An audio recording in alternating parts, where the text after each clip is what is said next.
मत्ती 24 उसका 3 से 14 तक।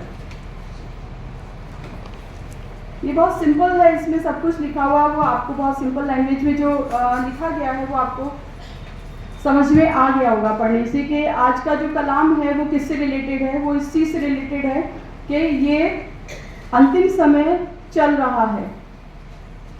और आज का जो मेरा टॉपिक है वो ये है कि प्रभु का आगमन बहुत ही निकट है। प्रभु का आगमन बहुत ही निकट है, मतलब ये समझ लीजिए कि जिस तरह से हम लोग कभी किसी मैरिज की तैयारी करते हैं और बिल्कुल दूल्हा जब आने वाला होता है, तो वही स्थिति में आज हम लोग हैं कि प्रभु का आगमन इतना निकट है कि हम लोग उसको कभी भी प्रभु आ जाएगा और अगर हम तैयार हैं तो हम उसके साथ में जा सकते हैं। तो इसी के लिए आज मैंने कुछ आप लोगों के साथ में शेयर करने के लिए सोचा है। और मैं जब मुझे जब भाभी ने बोला कि विनीता आपको बोलना है, तो मैं प्रभु से 2 दिन से प्रार्थना में लगातार मांग रही थी कि प्रभु मैं क्या वचन शेयर करूं, आप मुझे अगुवाई कीजिए। तो ये वाला वचन मेरे सामने खुल के आया, पर ये वचन जो था वो मेरे लिए तो बहुत बड़ी चीज़ है, क्योंकि ये ऐसा टॉपिक है कि इस पर तो बहुत बड़े बड़े लोग बोलते हैं, हम लोग तो अभी स्टार्टर्स हैं। तो फिर भी कोशिश की है कि परमेश्वर ने जैसी अगुवाई की। तो मैं ये सोच रही थी कि क्या आपने ये कभी सोचा है कि दुनिया में ये जो कुछ भी हो रहा है, जितनी भी ये घटनाएं हो रही हैं जो कि आजकल हम लोग देख रहे हैं, सुन रहे हैं, उसके बारे में क्या ये एक रहस्य नहीं है? क्या ये चीज़ें अचानक हो रही हैं? ये हम लोगों के लिए अचानक नहीं है। ये हम लोगों के लिए अचानक बिल्कुल नहीं है, क्योंकि हम लोग बचपन से ही इस चीज़ को पढ़ते आ रहे हैं। हम लोग को इस चीज़ के लिए मेंटली प्रिपेयर किया गया है कि ये सब चीज़ें होना अवश्य हैं। तो ये चीज़ें हमारे लिए रहस्य में नहीं हैं। पर मैं एक न्यूज़ चैनल में देख रही थी, तो उसमें ये आ रहा था कि ये सब जो घटनाएं हो रही हैं ये बड़ी रहस्यमय घटनाएं हैं, एक के बाद एक। अभी देखिए, इसमें महामारी का जिक्र है। लास्ट टाइम हमने देखा कोरोना महामारी, मतलब जब से हम लोग पैदा हुए हैं, जब से आंटी लोग पैदा हुए हैं, इतनी भयंकर महामारी शायद हमने आज तक नहीं देखी हुई कि जिसमें सब कुछ बंद हो गया हो। पर इसका जिक्र 2025 साल पहले हमारे जीवित कलाम में लिख दिया गया था। उसके बाद में जो ये युद्ध हो रहे हैं, इतना बड़ा युद्ध, यूक्रेन का जब युद्ध स्टार्ट हुआ था, हम लोगों ने ऐसी बात कर दी घर में, हमने कहा ये 1-2 महीने में यूक्रेन निपट जाएगा। पर नहीं, देखिए कितना लंबा चल गया है। अभी उसमें होने की संभावना है कि शायद वो वर्ल्ड वॉर में कन्वर्ट हो जाए। तो हमें इन चीज़ों से घबराना नहीं है, क्योंकि ये तो हमें प्रभु ने बहुत पहले ही बता दिया गया था। और ये संकेत हमें बाइबल इस तरह से देती है कि बाइबल में लिखा है कि वो दिन भी आएगा कि पृथ्वी थर्रा उठेगी, पृथ्वी थर्रा उठेगी। तो उसमें भी हमें बहुत हियाव रखने की ज़रूरत है। और प्रभु ने हमें इन सब बातों के बारे में पहले से ही बता दिया था। और एक बात जो मैं इसमें कलाम में अभी मैं पढ़वाऊंगी अपनी बहनों से, कभी आप ये कल्पना करिए कि आप सुबह उठे और सब जगह शांति है, कहीं कोई चिड़िया नहीं चहचहा रही है, कहीं सड़कों पे कोई नहीं है, सूरज जो है वो उस दिन निकला ही नहीं, अंधकार हो गया। आप इमेजिन करके देखिए इस चीज को। पर ये होगा, ये होगा, एक दिन ये जरूर होगा। और इस चीज के लिए हमें प्रिपेयर होना पड़ेगा आज ही। अभी हमने पिछले दिनों में गुड फ्राइडे, फिर ईस्टर के बाद में फिर प्रभु उठा लिए गए, स्वर्ग चले गए, और वो दोबारा भी आने के लिए बिल्कुल तैयार हैं। वो तो हमने एक इमेजिनरी किया कि 7 कलमे सुने, फिर तीसरे दिन मुर्दों में से जी उठे, फिर ये हुआ। बट जो सच्चाई है वो ये है कि परमेश्वर पिता के दाहिने हाथ आज उसका पुत्र बैठा है और वो न्याय करने के लिए आने वाला है। हो सकता है आज ही आ जाए, हो सकता है कल आ जाए, हमें नहीं पता। तो इस चीज़ के लिए इन बातों को हम एक बार फिर से बाइबल के एक मैं आज बहुत ज़्यादा समय नहीं लूँगी, मेरी बहनें साथ में पढ़ देंगी और उसके अकॉर्डिंग मैं आपको बताऊंगी कि क्या क्या हमें करना है।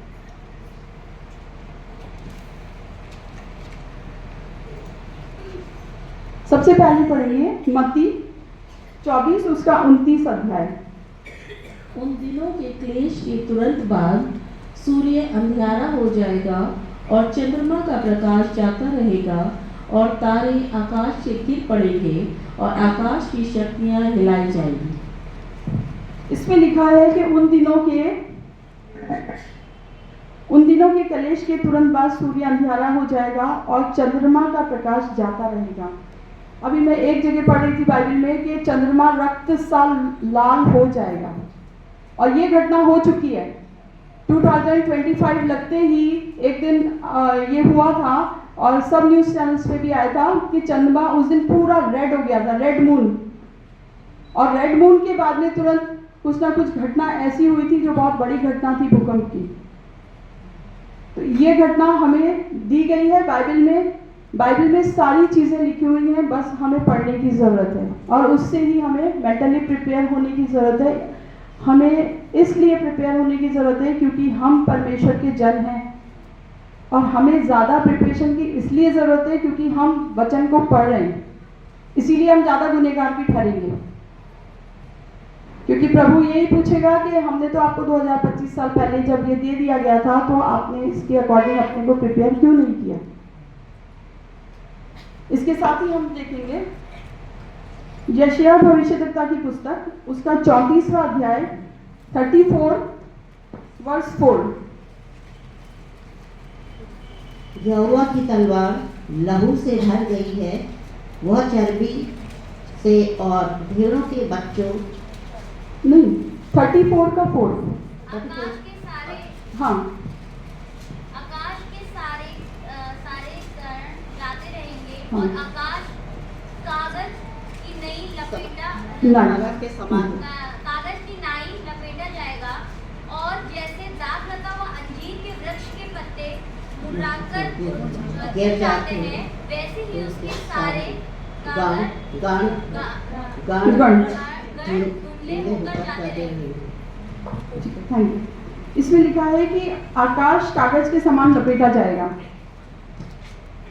आपको सबको पता है कि उत्पत्ति में परमेश्वर को पूरी सृष्टि की रचना करने में कितने दिन लगे थे? 6 दिन। 7वें दिन विश्राम किया था। और जैसे ही परमेश्वर का आगमन होगा तो आकाश और उसके तारागण, सूरज, चांद, ये सब क्या करेंगे? लपेट दिए जाएंगे। लपेटना जानते हैं ना आप? रैप, है ना? सुबह सुबह रैप करते हैं लंच, वही। तो वो पूरा जो है उसको क्या करेगा? परमेश्वर उसको लपेट देगा। और उस चीज को आप कल्पना करके देखिए कि जब परमेश्वर अगर किसी चीज को पूरी तरह से अगर लपेट के अपने पास ही ले जाएगा वापस, तो उससे पहले क्या थी? पृथ्वी क्या थी? सुनसान थी, बेडौल थी और उस पर पूरा अंधकार था। तो आप इस चीज को इमेजिन करके देखिए कि अगर बिल्कुल ही अंधकार हो, कोई भी प्राकृतिक रोशनी ना हो, जब प्राकृतिक रोशनी नहीं होगी तो फिर ये वाली तो रोशनी का सवाल ही नहीं उठता, तो हमारा जीवन कैसा होगा? आज भी अगर अभी इस भवन में हम बैठे हैं, सारी लाइट्स ऑफ कर दो और सब कुछ बंद कर दो, कुछ लोगों को घबराहट होने लगेगी, कुछ बीपी के पेशेंट्स हैं हमारे बीच में, है ना? कितना अजीब सा वो समय होगा। तो इस समय को आने से पहले क्यों ना हम अपने आप को तैयार करें कि प्रभु इस समय से हमें बचा और हमें अपने साथ बादलों पर उठा ले। इसी के साथ में हम देखेंगे दानियल नबी की पुस्तक, उसका 12वां अध्याय और 4 आयत। परंतु हे दानियल, तू इस पुस्तक पर मोहर करके इन वचनों को अंत समय के लिए बंद रख। बहुत से लोग पूछताछ और ढूंढ करेंगे और इससे ज्ञान बढ़ भी जाएगा। मैं चाहूंगी कि मेरे जो ये जवान बच्चे हैं, खास तौर से उनके लिए मैंने ये आयत को निकाला है बहुत सोच समझ के। इसमें लिखा है, परंतु हे दानियल, तू इस पुस्तक पर मोहर करके इन वचनों को अंत समय तक के लिए बंद रख। बहुत से लोग पूछ-पाछ और ढूंढ करेंगे। पूछ-पाछ, सर्च, आजकल कुछ भी कहो इनको, जवान बच्चों को, फटाफट सर्च करते मोबाइल में, कुछ भी चीज हो। बुक नहीं खोलेंगे, वो बाइबल नहीं खोलेंगे, मोबाइल पे सर्च का बटन, और उसमें भी वो हो गया आजकल, टाइप नहीं करना है, फटाफट माइक पे बोलेंगे सर्च। तो ये 2025 साल पहले बेटा इसमें लिख दिया था दानियल ने। और जब दानियल नबी ने ये पुस्तक लिखी थी और ये वचन को लिखा था, उस समय उसकी आयु लगभग, आंटी अगर मैं गलत नहीं हूँ, शायद 100 वर्ष थी दानियल नबी, हाँ 90s। तो अब ये देखिए कि हम लोग तो 50-55 के होते ही हम लोग सोचने लगते हैं कि बस अब हो गई उम्र, अब ये हो गया, अब इसके आगे कुछ नहीं है। पर दानियल नबी ने उस समय भी परमेश्वर से क्वेश्चन पे क्वेश्चन करता जा रहा था, क्वेश्चन पूछता जा रहा था दानियल नबी कि परमेश्वर मुझे बता कि इन सब चीज़ों का क्या अर्थ है। और परमेश्वर ने 2025 साल पहले ही ये सारी चीज़ें बता दी थी कि उस समय पे क्या होगा, ये ढूंढ ढांड होगी। मतलब कि आज टेक्नोलॉजी बहुत फास्ट है, हर चीज़ में, आप हर चीज़ में देखिए टेक्नोलॉजी है, हर चीज़ में। टेक्नोलॉजी से ज्ञान बढ़ सकता है पर आपको सत्य नहीं मिल सकता है। सत्य आपको कहाँ मिलेगा? परमेश्वर के वचन से। अगर आपने परमेश्वर का वचन पढ़ लिया तो आपको सत्य का ज्ञान होगा और शैतान आपका ये भाग आपसे कभी भी चुरा नहीं सकता है। और अगर आपने वचन नहीं पढ़ना सीखा है, जवान बच्चे नहीं, बड़े लोगों के लिए भी है, अगर आपने वचन नहीं पढ़ना सीखा है तो आप सत्य को कभी नहीं जान पाएंगे। ज्ञान की कमी नहीं है। और बच्चों से मैं एक बात कहूंगी कि जो हर समय ये लोग लगे रहते हैं मोबाइल पे, बेटा गूगल आपको कभी रोटी नहीं दे सकता, गूगल आपको कभी भी सत्य नहीं दे सकता। आप कुछ भी चीज़ सर्च करेंगे गूगल में, एक टैबलेट भी सर्च करेंगे, उसके इफेक्ट्स दिखाएगा, साइड इफेक्ट्स भी दिखाएगा, ठीक है। इफेक्ट्स हमारे अंदर बाद में काम करते हैं, उसके साइड इफेक्ट्स टैबलेट खाने से पहले आने लगते हैं। हाँ ये हो जाएगा, अभी ये होने वाला है। ये सब चीज़ें किसकी हैं? शैतान की तरफ से। और ये सब बातें दानियल नबी आज से कितने साल पहले लिख चुका था। तो धन्यवादित हैं हम कि हमें प्रभु ने जीवित कलाम दिया है और हमें पढ़ने के लिए अभी ये कलाम हमारे हाथ में है। हो सकता है आने वाले समय में, हो सकता है आने वाला जो ये समय अभी चल रहा है, आप लोग देख रहे हैं हमारे लोगों पे किस किस तरह से क्या क्या अत्याचार हो रहे, ये कलाम भी हमसे छीन लिया जाएगा। पर जो आयत हमें याद है, अभी आपने देखा पुलवामा अटैक, वहां पे जो आयत अगर आपको याद है, दैट्स मीन कि यू आर अ क्रिश्चियन। नहीं याद है तो परमेश्वर भी आपको इनकार कर देगा इस चीज के लिए। सबको अलग अलग करेगा परमेश्वर। इसके बाद में हम देखेंगे प्रकाशित वाक्य 13 अध्याय उसकी 16वीं आयत। इसलिए कि तू गुनगुना है और न ठंडा है और न गर्म, मैं तुझे अपने मुंह में से उगलने पर हूँ। नहीं, 13 का 16। उसने छोटे बड़े धनी कंगाल स्वतंत्र दास सबके दाहिने हाथ या उसके माथे पर एक एक छाप करा दी कि उसको छोड़ जिस पर छाप अर्थात उस पशु का नाम या उसके नाम का अंक हो, अन्य कोई लेन देन ना कर सके। आज आप लोग देख रहे हैं वन वर्ल्ड गवर्नमेंट की बात चल रही है, वन वर्ल्ड गवर्नमेंट की बात चल रही है। बिटकॉइन आ गया है, उसके अलावा जितनी भी टेक्नोलॉजी आपके पास में है, चाइना ने ये डिक्लेयर कर दिया है कि वो एक चिप निकाल रहा है जो कि इसमें लिखा है दाहिने हाथ में। वो ये इसमें तो बहुत साल पहले लिख दिया गया था, चाइना ने अभी ही अनाउंस किया कि वो चिप यहाँ पे हाथ में लगेगी। सारी आपकी जितनी भी इंफॉर्मेशन है, आपका बैंक अकाउंट, आपका ब्लड ग्रुप, आपका जो भी रिलेटेड है, सब कुछ इसमें होगा। और वो चिप की बात, वो एआई टेक्नोलॉजी परमेश्वर ने कितने साल पहले ही आपको लिख के दे दी है। बस आपको पढ़ना है, आपको आज से रिलेट करके इस चीज को देखना है कि हम कहाँ पे स्टैंड कर रहे हैं। एआई टेक्नोलॉजी जो अभी आ रही है, अभी ये बच्चों के सिलेबस में भी लगी है, एआई नया आर्टिफिशियल इंटेलिजेंस। ये बताएंगे बच्चे मुझे एआई का जिक्र सबसे पहले बाइबल में कहाँ हुआ? अदन की वाटिका में। परमेश्वर ने पूछा, आदम तू कहाँ है? सारे कैमरे लगे थे वहां। अरे मम्मी तेरी बहुत हिला रही है कैमरे को। सारी चीजें परमेश्वर ने पहले से ही प्लान करके आपको दे दी हैं। सारी चीजें परमेश्वर ने आपको पहले से ही बता दी हैं। बस बात यह है कि हमें कलाम पे फोकस करना है, हमें वचन पढ़ने पे ज़्यादा से ज़्यादा ध्यान देना है। इन सब बातों को अब मैं कंसाइज करते हुए अपने वचन ये परमेश्वर के वचन को अब समाप्ति की ओर लेके जाऊंगी, तो ये सारी चीज़ें तो आपको समझ में आ गई हैं। अब इसके साथ में हमें क्या चीज़ करनी है जो कि हमारा जीवन प्रभु के कलाम पे फोकस हो सके। सबसे पहली बात है, वचन को पढ़ना शुरू करें। जो लोग वचन को नहीं पढ़ते हैं, सिर्फ दुआ करके सुबह घर से निकल जाते हैं, नहीं, वो आज ही से वचन को पढ़ना शुरू करें। अपने पश्चाताप करें, अपने गुनाहों के लिए परमेश्वर से माफ़ी मांगें। जिसके साथ जो भी आपके ग्रजेस हैं उसके लिए आप प्रभु के सामने उससे माफ़ी मांगिए। प्रभु परमेश्वर माफ़ करने वाला परमेश्वर है। उन लोगों की संगति बिल्कुल छोड़ दें जो कि खुदा की नज़दीकी में नहीं हैं। अगर आप उन लोगों की संगति में बैठेंगे, आप उनके ग्रुप को ज्वाइन करेंगे, आपके अंदर जो परमेश्वर की थोड़ी बहुत क्वालिटीज़ हैं जो प्रभु ने आपको दी हैं, वो भी सब जाती रहेंगी। क्योंकि शैतान बहुत चालाक है, वो आपको ऐसी जगह पे लेके जाएगा जहाँ पे कि आपका माइंड डिस्ट्रैक्ट हो जाए और आप लोग प्रभु की बातों को बिल्कुल अलग से उसको सोचेंगे ही नहीं, और जो चीज़ सामने होगी उसी को। उस जगह पे बिल्कुल जाना बंद कर दें जहाँ पे परमेश्वर की बातें नहीं होती हैं। ये खास तौर से जवानों को बोल रही हूँ, उस जगह पे बिल्कुल जाना बंद कर दें जहाँ पे परमेश्वर की बातें नहीं होती हैं। परमेश्वर के वचन को पढ़ें, प्रार्थना में ज़्यादा से ज़्यादा समय बिताएं। ज़रूरी नहीं है, किसी ने नहीं कहा, किसी दादी ने, किसी नानी ने नहीं कहा सुबह ही बाइबल पढ़नी है या रात में ही पढ़नी है, या कहीं नहीं लिखा है वचन में कि आपको इसी टाइम पे बाइबल पढ़नी है। आपको जब ज़रूरत है आप बाइबल निकालिए, आप बाइबल खोलिए, उसको पढ़िए, प्रभु से मांगिए, प्रभु आपको वचन देंगे। उस वचन को आप अपनी जो भी प्रॉब्लम है उससे रिलेट करके पढ़िए। 100% प्रॉब्लम सॉल्व हो जाएगी। विश्वास होना चाहिए, विश्वास बहुत मजबूत होना चाहिए, बहुत ज़्यादा। बस एक लास्ट आयत और पढ़ दें सफलता आप प्लीज़ मेरे लिए। प्रकाशित वाक्य 3 उसका 20।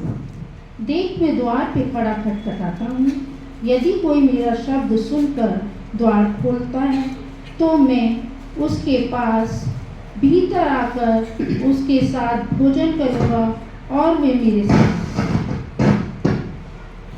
प्रकाशित वाक्य सबसे आखिरी पुस्तक है। प्रभु ने अदन की वाटिका से लेके हमें माफ़ करता चला आया। सब जगह हम देख रहे हैं परमेश्वर माफ़ी दे रहा है, पर यहाँ पे आके प्रभु ने बोला है कि मैं द्वार पर खड़ा हुआ खटखटाता हूँ। मतलब प्रभु आज भी हमारी तरफ उम्मीद से देख रहा है कि ये बच्चा, ये मेरी बेटी, मेरा बेटा मेरे पास में आए और मैं उसके लिए द्वार को खोलने के लिए तैयार हूँ। प्रभु खटखटा रहा है, आप खोलिए तो सही। आप अपने मनों को कठोर मत करिए, आप अपने मनों को बिल्कुल प्रभु के सामने उंडेल दीजिए, खोल दीजिए और प्रभु से मांगिए कि प्रभु ये अंत के दिनों में हम लोगों को बहुत संभाल के रखना, और इन अंत के दिनों में परमेश्वर आप लोगों को ऐसा पवित्र आत्मा का वरदान दे कि हमारे चर्च को सब लोग कह सकें कि सचमुच में यहाँ पे बहुत ज़्यादा विश्वासी लोग पाए जाते हैं। एक छोटी सी घटना आपको बता के फिर मैं इसको क्लोज करती हूँ। अभी पुलवामा में जो ये अटैक हुआ, इसमें एक क्रिश्चियन फैमिली, शायद आप लोगों ने न्यूज़ में देखा होगा, पूरी की पूरी क्रिश्चियन फैमिली, 17 लोगों की क्रिश्चियन फैमिली बचाई गई है। कैसे? वो लोग भी जा रहे थे, ट्रैवलर जो होती है वो बस, उसमें जा रहे थे, तो उसमें से एक भाई थे, उनको लगी भूख, उन्होंने बोला कि वहाँ नहीं खाएंगे, रास्ते में एक ढाबा है वहीं पे रुक जाते हैं, वहीं पे खाते हैं। तो बोले कि देर हो जाएगी, बोले कोई बात नहीं, देर हो जाएगी, खा लेते हैं। उन्होंने मटन रोगन जोश का ऑर्डर दिया।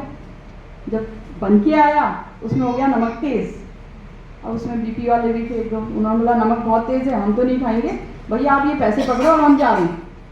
उस होटल वाले ने बोला कि नहीं, अगर आपने पेमेंट किया है तो हम आपको दूसरा बना के सर्व करेंगे, आप बिना खाए यहाँ से नहीं जाएंगे। सिर्फ 10 मिनट की देरी थी, वहाँ से वहाँ तक सिर्फ 10 मिनट की देरी थी, और उन लोगों ने दोबारा से खाना बनाया, दोबारा उनको सर्व किया, उन लोगों ने खाना खाया, तब तक उनके पास में न्यूज़ आ गई और वो लोग वहीं से वापस चले, पूरी की पूरी फैमिली बचाई गई। तो ये है परमेश्वर की एक बहुत बड़ी योजना जो प्रभु ने उन लोगों के लिए रख के छोड़ी थी, तो ऐसी अनंत योजनाएं हैं जो प्रभु आपके लिए भी रख के छोड़ी है प्रभु ने।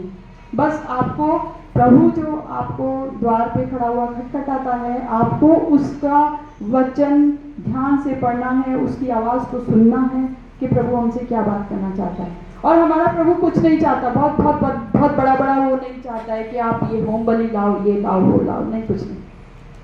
आप सिर्फ अपना जीवन उसको दीजिए, अपना समय उसको दीजिए, आराम से आप बैठिए, शांति से बाइबल पढ़िए। आपको नहीं ज़रूरत है किसी पास्टर को बुलाइए, आप प्रेयर कीजिए।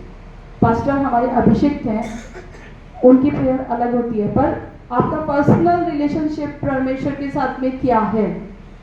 अगर आज आपका पर्सनल रिलेशनशिप परमेश्वर के साथ में अच्छा है, ये आप बेहतर रीति से जानते हैं। मेरा क्या रिलेशन है मैं जानती हूँ, मेरे हस्बैंड का क्या रिलेशन है परमेश्वर के साथ में वो जानते हैं, मेरी बेटी का क्या रिलेशन है वो जानती है। सबका जवाब अलग अलग होगा। मैं नहीं कहूँगी कि मैंने प्रार्थना की तो मेरी बेटी को भी भेज दो, परमेश्वर मेरे साथ ही नहीं। इसलिए आज का ये वचन प्रभु करे आपके जीवन में बहुत ऐसे आशीष का कारण ठहरे। धन्यवाद।